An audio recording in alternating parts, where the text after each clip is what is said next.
Marruecos concluyó un nuevo acuerdo con China para adquirir drones Winglong 2, para mejorar las capacidades aéreas militares de las Fuerzas Armadas reales, que ahora tienen lo último drones en la región. Agregó que la entrega de los aviones es poco después de que los oficiales marroquíes que operarán los aviones hayan terminado su entrenamiento en la República Popular China. Marruecos ya entregó la primera versión del avión Winglong 1, de forma urgente desde los Emiratos Árabes Unidos a principios del año pasado, y actualmente está cumpliendo con sus funciones al máximo en el cinturón de seguridad oriental.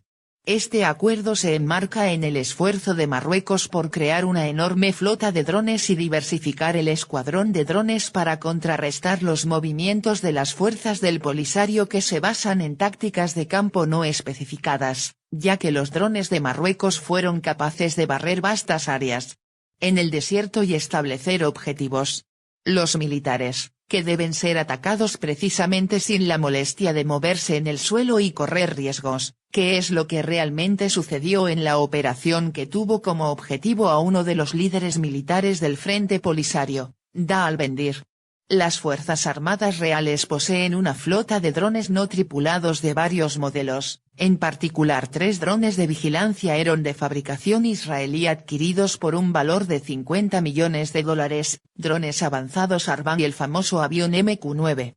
Título Reaper, dron Hermes 900, y aviones de Predator conocido como MQ-9 vs Guardian de América. Marruecos está esperando la llegada de un lote de drones turcos Bayraktar T.